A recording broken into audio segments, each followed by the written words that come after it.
Well, hello. It is so good to see you again. I am excited. I know school is starting for many of you in the next couple of days. I am really hopeful that you will have a good year, that you'll enjoy your teachers and spend time with your friends, and that you'll learn an awful lot. We're also back to church, you know.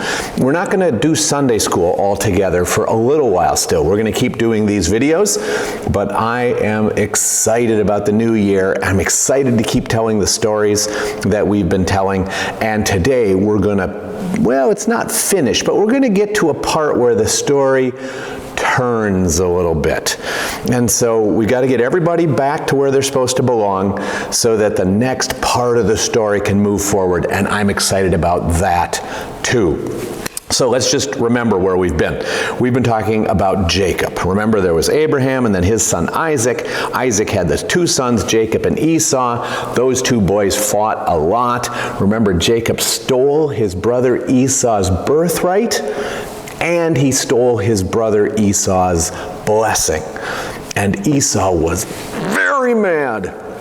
And so Jacob had to run away for a while. And remember, he went back to his uncle Laban's house. This is the brother of his mom, Rebekah.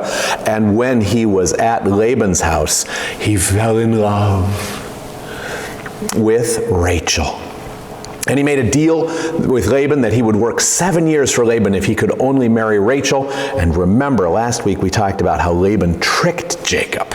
And instead of marrying Rachel, Jacob married her big sister Leah. And then he worked 7 more years to marry Rachel, and then he worked 6 years to get animals and flocks and herds, and at the end of 20 years, Jacob decided it was time to go home. So he packed up his wives and his children and all of his animals and all of his stuff, and they headed for home.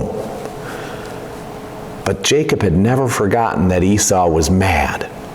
Remember, when Jacob ran away, his mom Rebekah said, "I'll let you know when Esau's cooled down," and that had never come. So as far as Jacob knew, Esau still was really mad, still wanted to hurt him, maybe even kill him.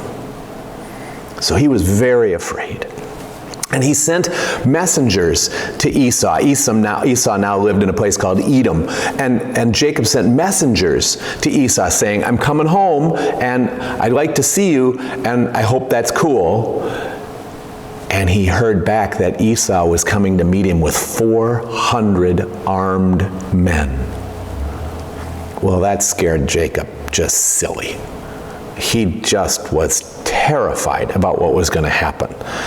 And so he divided his group into 2 groups, and they moved separately because his thinking was that if Esau did something really bad to one of the groups, the other group could still live. And then he took a whole bunch of animals, dozens and dozens and dozens of animals, and he sent them on ahead in groups to Esau.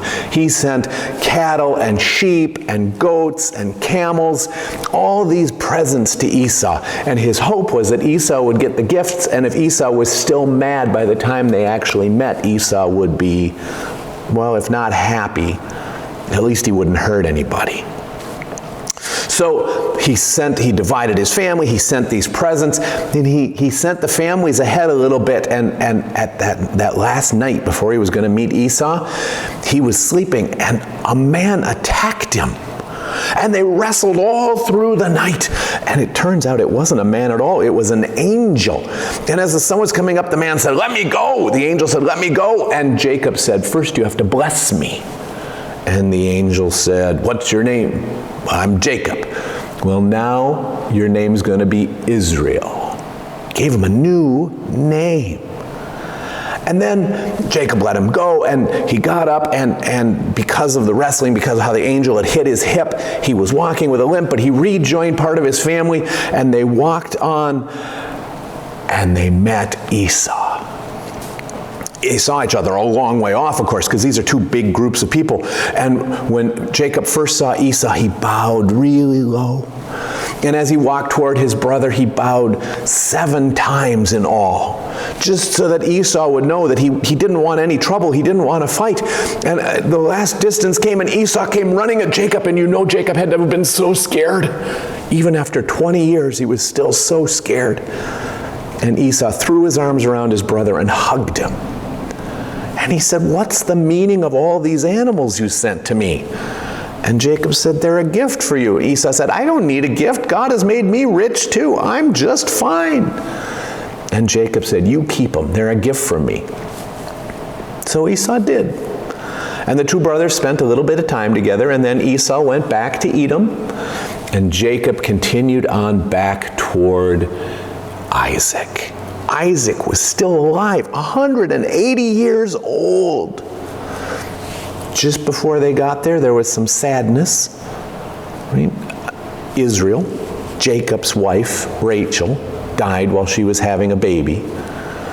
And so by the time Israel, Jacob, got back to see old Grandpa Isaac, he had 12 sons, including little baby Benjamin. He had some daughters, and he was rich, rich, rich. And how happy Jacob, Israel, and Isaac were to see each other.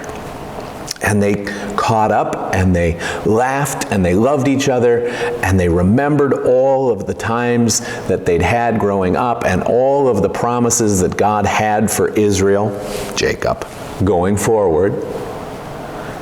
And then after a little bit, Isaac died.